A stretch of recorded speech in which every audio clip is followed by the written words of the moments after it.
भारत में rail network, rail से जुड़ी सुविधाएं और नई तकनीक से लैस रेलगाड़ियां। प्रधानमंत्री नरेंद्र मोदी हमेशा इन्हें लेकर अपनी योजनाएं जनता के साथ साझा करते रहते हैं। पिछले साल ही पीएम मोदी ने कहा था कि केंद्र सरकार भारतीय रेलवे में बड़े निवेश करके उसे उन्नत बनाने में जुटी हुई है। नमस्कार, मैं हूं आपके साथ कविता खपलियाल और आज बजट विशेष कंज्यूमर इज किंग में हम बात करेंगे आने वाले रेल बजट की। भारतीय रेल के विकास की कहानी में वंदे भारत, तेजस और हमसफर जैसी एक्सप्रेस रेल गाड़ियों के पन्ने जुड़ चुके हैं। आने वाले वक्त में बुलेट ट्रेन और यहाँ तक कि हाइड्रोजन से चलने वाली ट्रेन भी सपनों से हकीकत में उतरती और सरपट भागती नजर आएगी। भारतीय रेलवे के सौंदर्यीकरण और सुविधाजनक इसे बनाने के लिए अमृत भारत स्टेशन योजना की रूपरेखा भी तैयार हो चुकी है। आज हम अपने मेहमानों के साथ आगामी रेलवे बजट पर चर्चा करेंगे, समझेंगे कि क्या ये रेल बजट एक चुनावी बजट होगा। रेल बजट में इस बार कौन से खास तोहफे मिलेंगे, रेल बजट से आम भारतीय को क्या उम्मीदें हैं, रेल यात्री, किराए, स्टेशन और ट्रेन में सुविधाओं को लेकर क्या बदलाव हो सकते हैं, रेल बजट में वंदे भारत, बुलेट ट्रेन और हाइड्रोजन ट्रेन के लिए क्या खास मिल सकता है। तमाम मुद्दों पर हम बात करेंगे। अपने मेहमानों के पास हम चलेंगे, उससे पहले हमारे सहयोगी समीर दीक्षित हमारे साथ जुड़ गए हैं दिल्ली न्यूज़ रूम से। समीर, ये बताएं हमें कि फिलहाल रेलवे में जिस तरह का बदलाव आप देख रहे हैं और अब जब अगला बजट पेश होने जा रहा है, क्या लगता है भविष्य में रेलवे की क्या योजनाएं रहने वाली है? रेल बजट में घोषणाओं के लिहाज से, नए निवेश के लिहाज से क्या कुछ आ सकता है? किस तरह की नए और उन्नत तकनीक पर ध्यान दिया जा सकता है? जी बिल्कुल, भारतीय रेलवे इस वक्त ज़बरदस्त बदलाव के दौर से गुजर रही है। फोकस पूरी तरीके से सेमी हाई स्पीड मोबिलिटी पे बना हुआ है। यही वजह है कि अब तक जो 8 वंदे भारत ट्रेन पटरियों पर दौड़ रही हैं, इस पर ज़्यादातर का उद्घाटन खुद प्रधानमंत्री मोदी ने किया है। यही नहीं, अगले 4 से 5 सालों में लक्ष्य यही है कि 500 वंदे भारत ट्रेन चलाई जाएं, जिससे लगभग देश के हर राज्य, हर कोने को जोड़ा जा सके सेमी हाई स्पीड मोबिलिटी के जरिए। अगला बजट भी इसी दिशा में कुछ फोकस होता हुआ हमको दिखाई देगा, जिसमें हम 500 से ज़्यादा वंदे भारत ट्रेन का अनाउंसमेंट देखेंगे और उसका चरणबद्ध तरीके से टेंडर होता हुआ देखेंगे। वंदे भारत ट्रेन के जरिए कोशिश यही है कि जो एक्सपीरियंस है, ट्रैवलिंग एक्सपीरियंस है, उसमें सुधार लाया जा सके, ट्रैवल टाइम को कम किया जा सके। लेकिन इसके साथ ही साथ रेलवे जो अन्य इंफ्रास्ट्रक्चर है, मसलन रेलवे स्टेशन है, ट्रैक्स है, उस दिशा में भी कई कदम उठा रहा है। आपको बता दें कि स्टेशन रीडेवलपमेंट के जरिए 50 स्टेशन को पहले ही चिन्हित किया जा चुका है, जिनको वर्ल्ड क्लास स्टेशन बनाया जाना है। उस दिशा में कई स्टेशंस के टेंडर आउट भी हो चुके हैं। नई दिल्ली स्टेशन और मुंबई स्टेशन का भी टेंडर जल्द ही फाइनलाइज होने जा रहा है। इसके अलावा कुछ और स्टेशंस को भी चुना जाएगा, जिसको वर्ल्ड क्लास स्टेशन बनाने के लिए उसकी टेंडर प्रक्रिया की शुरुआत होगी। इसके अलावा ट्रैक्स यानी कि रेल पटरियों को भी अब उनको बदलना है और उसको सेमी हाई स्पीड मोबिलिटी के लिए तैयार करना है। तो ट्रैक्स में एक ज़बरदस्त तरीके से इन्वेस्टमेंट होता हुआ देखेंगे, जिसमें ट्रैक के अपग्रेडेशन और साथ ही साथ पूरे सेक्शन को इलेक्ट्रीफाई करने के लिए भी रेलवे पैसा लगाएगी। अगले साल रेलवे का लक्ष्य है, यानी कि 2023-24 में, कि जितना भी नेटवर्क बचा हुआ है पूरे नेटवर्क को इलेक्ट्रीफाई कर दिया जाए, उस पर भी रेलवे पैसा लगाएगी। और अब एक अहम बात यह कि रोलिंग स्टॉक, यानी कि जिस तरीके से हमने वंदे भारत ट्रेन देखी, DFC डेडिकेटेड फ्रेट कॉरिडोर के लिए हमने फ्रेट ट्रेन्स की भी हम बात कर रहे हैं, तो वहाँ रोलिंग स्टॉक में रेलवे ज़्यादा पैसा लगाएगी ताकि ओवरऑल इंप्रूवमेंट लाया जा सके और माल ढुलाई के जरिए जो आमदनी होती है उसका बास्केट भी बढ़ाया जा सके। तो ये 2-3 सेक्शंस है जहाँ पर हम इन्वेस्टमेंट बढ़ता हुआ देखेंगे और बड़ी अनाउंसमेंट इसी दिशा में हम होता हुआ देख पाएंगे। समीर, वंदे भारत पर तो सरकार का खास फोकस है ही। वंदे भारत के अलावा हाई स्पीड ट्रेन या ऐसे ही और कुछ बड़े ऐलान क्या हम बजट में आता हुआ देख सकते हैं?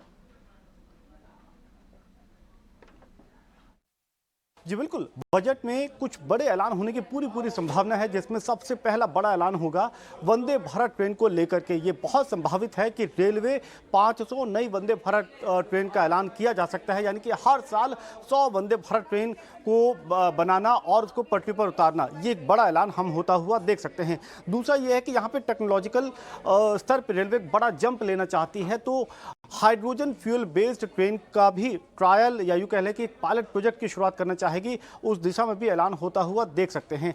तीसरा सेगमेंट है जहां पर रेलवे पैसा लगाएगी या कुछ बड़े ऐलान कर सकती है, वो है फ्रेट सेगमेंट को लेकर के, और इसलिए संभावित है कि एक नया DFC corridor, Chennai Goa DFC corridor का ऐलान भी हो सकता है।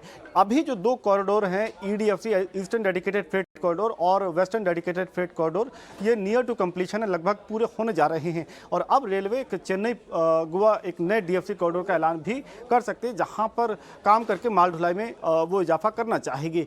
तो ये कुछ बड़े ऐलान जिसमें रेलवे अपने आप को कई स्तर आगे ले जाने के लिए प्रयास करेगी, और इसका ऐलान अगले बजट में हम होता हुआ संभावित तौर पर देख सकते हैं।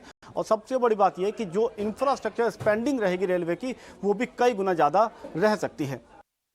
शुक्रिया समीर, तमाम डिटेल्स हमें देने के लिए, समझाने के लिए कि किस तरह से रेल बजट में हम ऐलान की उम्मीद कर सकते हैं। अब हमारे साथ दो खास मेहमान भी जुड़ गए हैं। Anil Kumar Saini, managing director rolling stock and components Alstom India cluster, Sudhanshu money, farmer GM Indian railways and leader of Vande Bharat team. आप दोनों का स्वागत है हमारी इस बेहद खास पेशकश में। सुधांशु जी, आपके पास मैं आऊँगी सबसे पहले, क्योंकि यहाँ पर हम देख रहे हैं कि रिपोर्ट्स भी आ रही हैं कि रेल बजट में सबसे ज़्यादा फोकस रहा है वंदे भारत ट्रेन पर। क्लियरली पूरे रेल बजट में ज़्यादा फोकस रहता है। आखिर इसकी वजह आपको क्या दिखती है? सरकार क्यों सबसे बड़ा दाव वंदे भारत ट्रेन पर लगा रही है? आपका सवाल मुझे खुद एज द क्रिएटर भी ताज्जुब होता है कि वंदे भारत पे इतना स्ट्रेस क्यों है। तो इसका जवाब आप ये सारे जो लॉन्च हो रहे हैं उनमें देख सकते हैं। चूंकि एक ये एस्पिरेशनल इंडिया एक सिंबल की तरह है, तो पब्लिक को बहुत पसंद आ रहा है, और हर बार प्राइम मिनिस्टर इसका लॉन्च करते हैं और लोगों की भीड़ जमा होती है इसको देखने के लिए। तो ज्यादा से ज्यादा वंदे भारत चलाने में एक पॉलिटिकल कैपिटल दिख रहा है। ये तो हुई बात, चलिए ठीक है, कोई बात नहीं। लेकिन एक चीज मैं कहूंगा इंफ्रास्ट्रक्चर से रिलेटेड कि वंदे भारत में तो आपने पिछले बजट से ही बहुत स्ट्रेस दे रखा है, और आपने 400 की बात की और उसके बाद से अभी 6 बनी है, तो आपको वक्त लगेगा अभी और बनाने में। वो ठीक है, इंफ्रास्ट्रक्चर जो ट्रैक का अपग्रेडेशन है, जिससे कि ये वंदे भारत ट्रेन अपने फुल स्पीड को एक्सप्लॉइट कर सके, उस पर ज्यादा ध्यान देना चाहिए। दिल्ली से मुंबई सैंक्शनड है, दिल्ली से हावड़ा सैंक्शनड है 160 किलोमीटर के लिए, विच इंक्लूड्स फेंसिंग एंड कवच का अलग से सैंक्शन है। मेरे ख्याल से इन चीजों पे ज्यादा ध्यान देना चाहिए, जिससे इंफ्रास्ट्रक्चर इतना पीछे ना रह जाए। ट्रेन तो आप बनाते जाएंगे लेकिन वो अपनी स्पीड को एक्सप्लॉइट ना कर पाए। तो ये मैं इस तरह से इसको देखता हूँ। अनिल जी, आप कैसे देखते हैं इस बात को? सुधांशु जी ने जो समझाइश दी है कि वंदे भारत को लेके इतना फोकस क्यों रहा है सरकार का, इसमें आप अगर तथ्यों के हिसाब से कुछ हमें बात बता सकें, क्योंकि क्लियरली पॉलिटिकल कैपिटल तो है ही है, लेकिन पिछले बजट में भी हमने देखा था कि कैसे इसको और अग्रेसिव डेवलपमेंट की ओर लेकर जाया जा रहा है। अब की बार बजट में भी अगर ऐसा कुछ होता है या नहीं होता है, क्या कहेंगे आप? थैंक यू कविता। सो देखिए कि जो पैसेंजर ट्रेन का जो मार्केट शेयर है भारतीय रेल का, वो काफी हद तक उसको भारतीय रेल कैप्चर नहीं कर पाई है। वो एयरलाइन की तरफ जा रहा है, और रेलवे एक तरह से इस देश का बैकबोन है, जो पर्टिकुलरली लॉन्ग टर्म मोबिलिटी में, जो लॉन्ग डिस्टेंस की ट्रेन में। तो जो रेलवे ने ये रिफॉर्म्स के स्टेप्स लिए हैं, जिसमें वंदे भारत सबसे बड़ा, जो सुधांशु मनी साहब ने बताया, वंदे भारत एक बहुत बड़ा स्टेप है उसमें। और इसी वंदे भारत को आगे बढ़ाना है, उसकी स्पीड कैसे बढ़ानी है, और वो नए टेक्नोलॉजिकल रिफॉर्म्स कैसे लाने हैं। तो शायद यही लोगों को उम्मीद है, इंडस्ट्री को भी यही उम्मीद है कि ये जो रिफॉर्म्स का प्रोग्राम लॉन्च किया है भारतीय रेल ने, ये जारी रहेगा। तो जहां तक आप पैसेंजर्स का देखेंगे, तो पैसेंजर का शेयर बढ़ाना, पैसेंजर्स को मॉडर्न एमिनिटीज मिलना, हाई स्पीड ट्रेन का एवरेज स्पीड बढ़ना, तो यही लोगों की, आम जनता की रिक्वायरमेंट है इस समय, जो भारतीय रेल में ट्रेवल करने के लिए जो उत्सुक हैं। और ये सब इनिशिएटिव जो अभी चल रहे हैं, जो वंदे भारत की बात चल रही है, जो समीर जी अभी बता रहे थे कि 500 ट्रेन लाने का उम्मीद है बजट में, उस सब से यही जो जनता की सबसे बड़ी समस्या है इस समय, availability of seats, amenities and the speed. तो हो सकता है कि आने वाले कुछ समय में, कुछ सालों में इन तीनों इश्यूज का सॉल्यूशन मिल जाएगा और काफी रेलवे का मार्केट शेयर पैसेंजर सेगमेंट में भी काफी हद तक बढ़ जाएगा।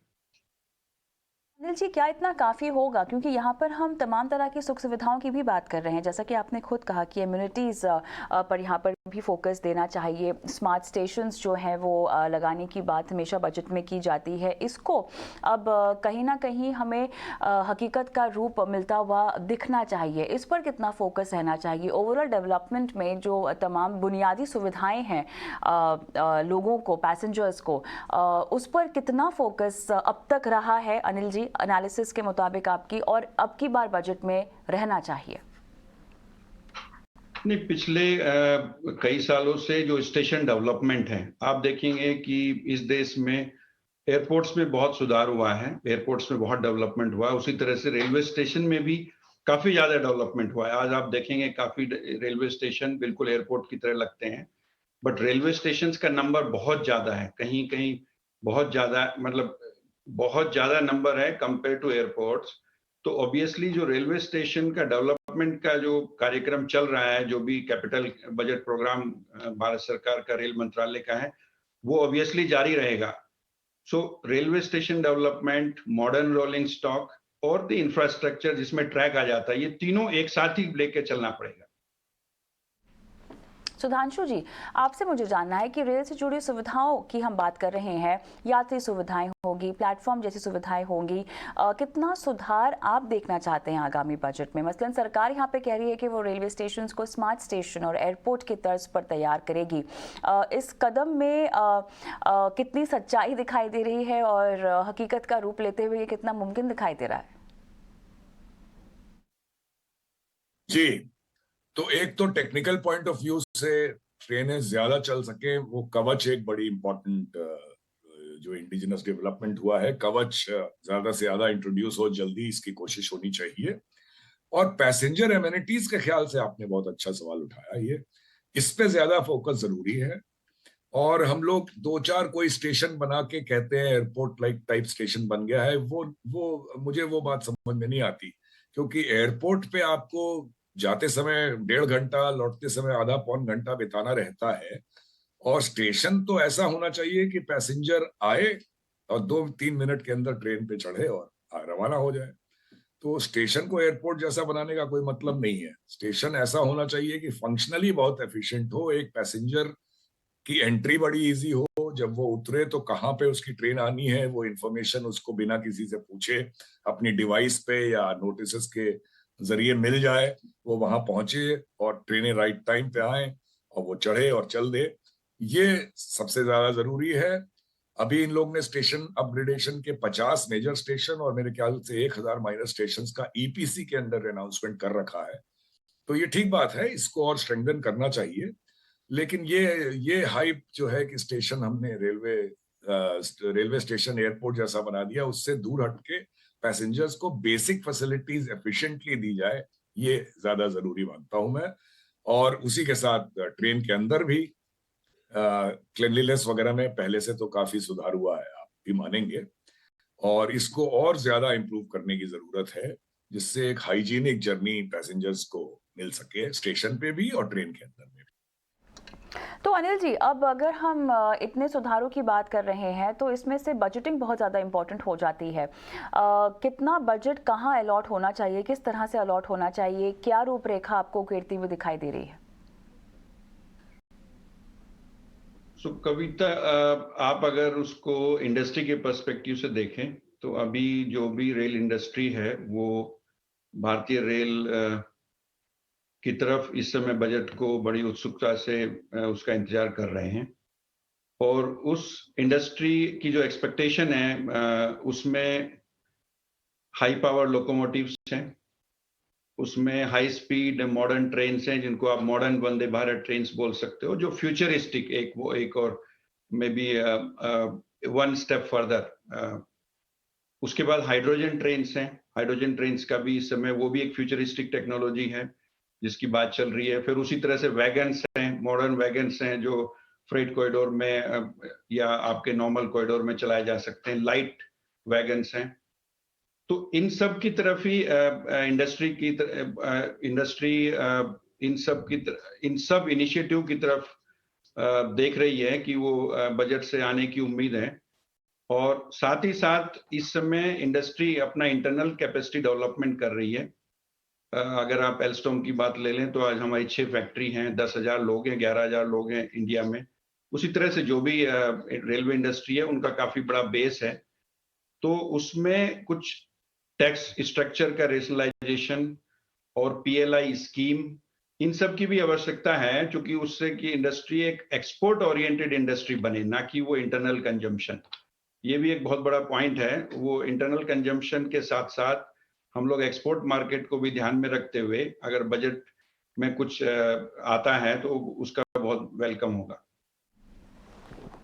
अब सुधांशु जी, आप ये बताएं कि रेलवे को अगले 5 से 10 साल में आखिर कितनी लागत खुद को सुधारने और सजारने संवारने में लगानी चाहिए? यात्री सुविधाओं के साथ ही यात्रियों के अनुभवों को बेहतर बनाने की ओर किस दिशा में काम करना चाहिए रेलवे को? इसमें जो मैं बात कहूंगा वो सिर्फ 5 साल 10 साल की बात नहीं है। मैं इसमें उल्टा चलना चाहूंगा। क्या हम मानते हैं कि अब से 15-20 साल में इंडिया एक develop country, almost develop country हो जाएगी? मैं तो ऐसा मानना चाहूंगा।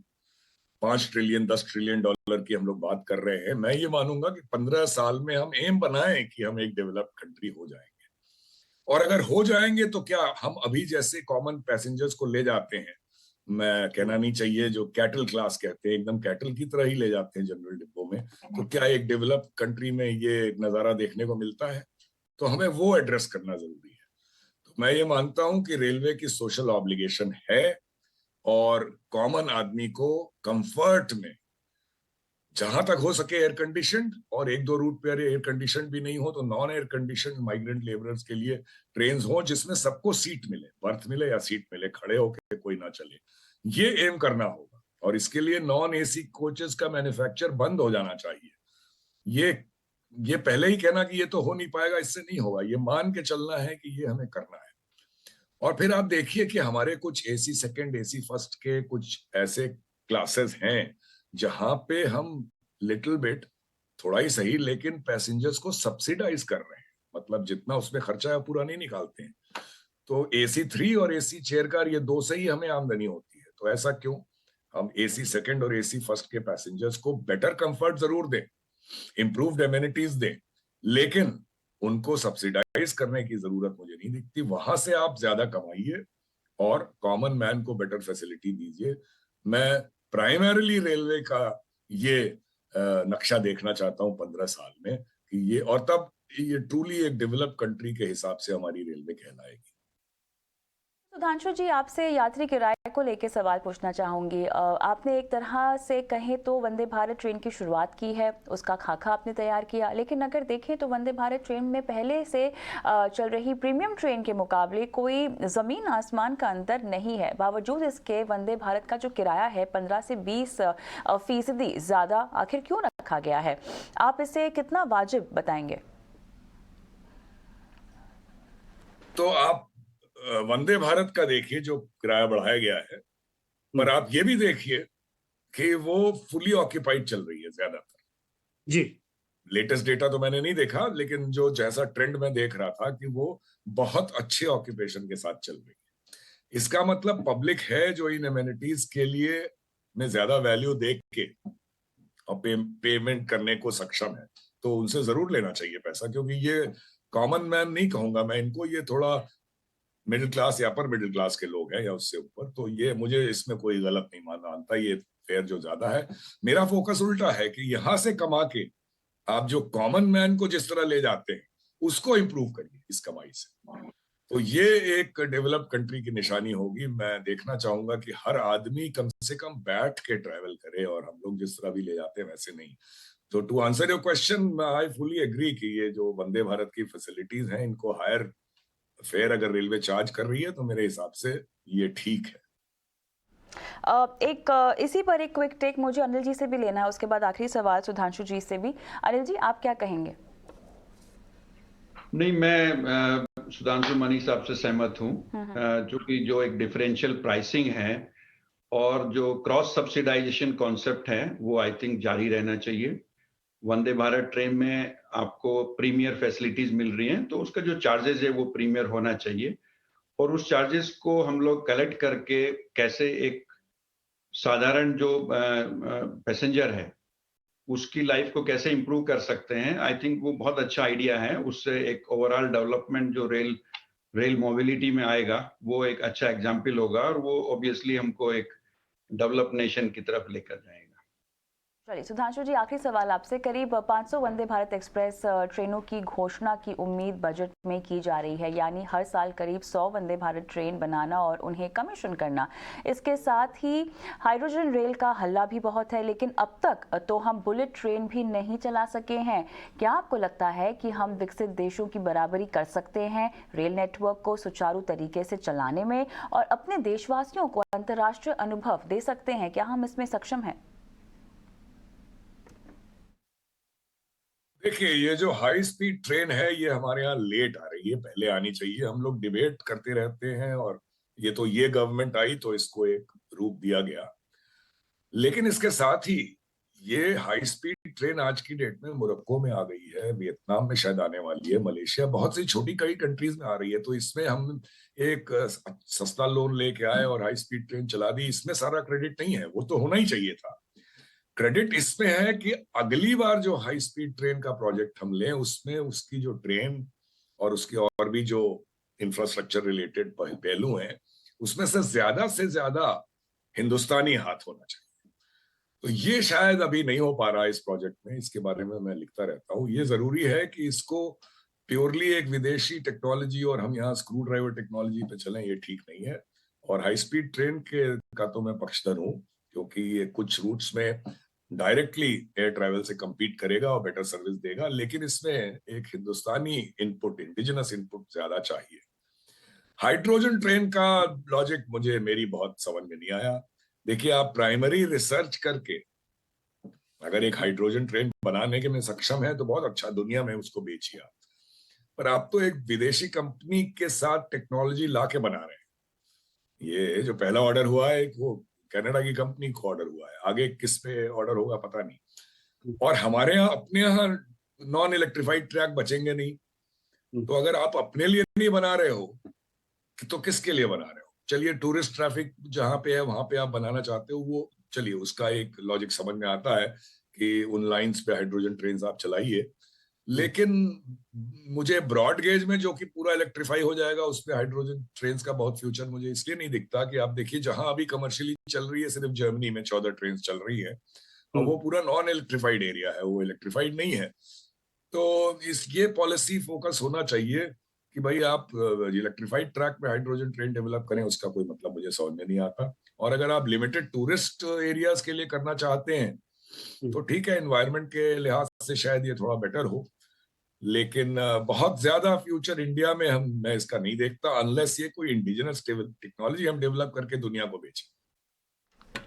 चलिए, तो यहाँ पर किस तरह से रेलवे बजट पेश होगा अब की बार, इस पर निगाहें सभी की होंगी। लेकिन बहुत बहुत धन्यवाद अनिल जी आपका, सुधांशु जी आपका समय निकाला और इस पर विस्तार से बात की। और कंज्यूमर स्किन के आज के एपिसोड में इतना ही, मुझे भी इजाजत है। नमस्कार।